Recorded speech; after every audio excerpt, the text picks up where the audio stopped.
101 কোনো উইকেট ছিল না বাংলাদেশের এবং তারপরে 143 বাংলাদেশ অল আউট।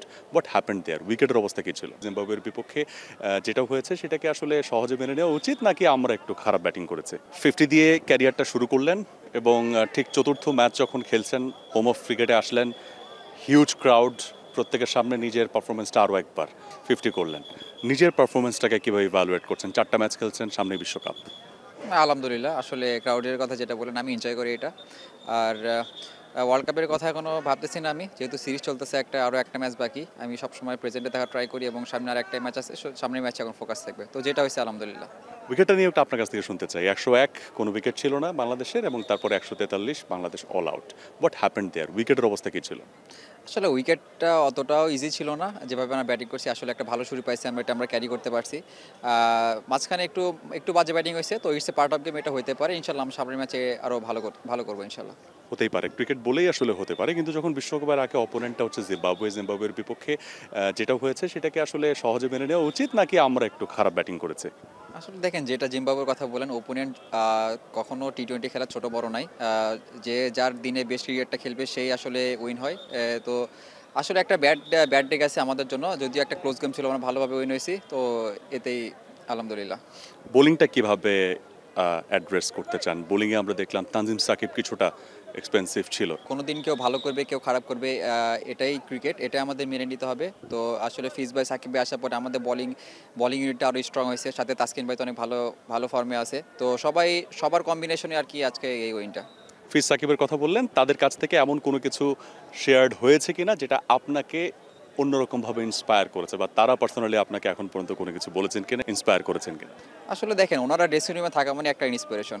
ওনাদের দেখলে, ওনাদের অ্যাক্টিভিটিস দেখলে যেটা শিখতে পারি, এটা আসলে আমাদের কাছে ইন্সপিরেশন। উইকেটটা আজকে কত রান ছিল?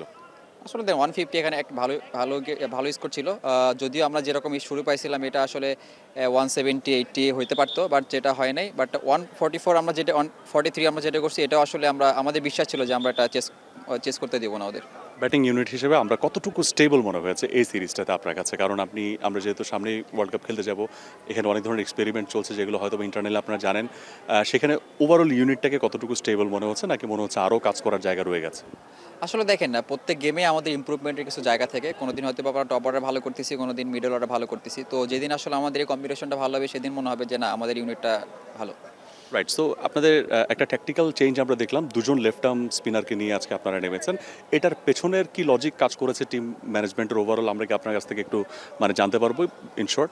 আসলে আমি এই বিষয়ে সত্যি বলতে কিছু জানি না। এটা কোচ, টিম ম্যানেজমেন্ট যেটা ভালো মনে করছে, ক্যাপ্টেন সেটাই করছে আর কি। Thank you so very much. আপনাকে অসংখ্য ধন্যবাদ আমাদের সঙ্গে কথা বলার জন্য। আপনার ইনিংস আরও বড় হোক, সেটাই প্রত্যাশা।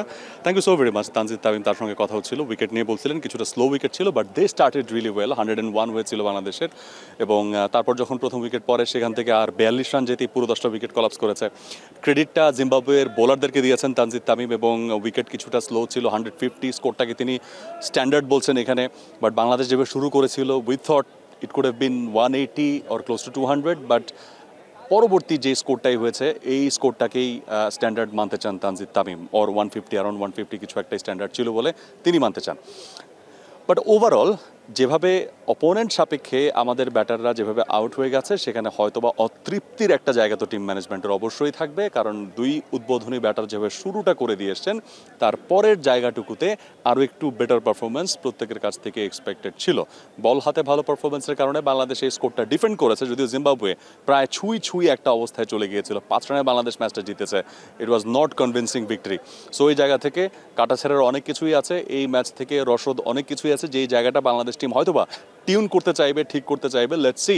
5th ম্যাচ, সিরিজের শেষ ম্যাচ, হোয়াইট ওয়াশ করার ম্যাচে বাংলাদেশ এই হোম অফ ক্রিকেটে ব্যাক করবে, এবং সেখানে কোন ডিপার্টমেন্ট কোনভাবে আসলে টিউন করে বাংলাদেশ মাঠে নামে, আমরা সেটা দেখবো, and will bring all the live actions for you. So সবসময় চোখ রাখতে হবে টি স্পোর্টসে, রাইট? সো আমরা প্রত্যাশা করব বাংলাদেশ পঞ্চম ম্যাচটাও ভালো খেলুক। মিরপুর হোম অফ ক্রিকেট থেকে মাহফুজ আলম, টি স্পোর্টস।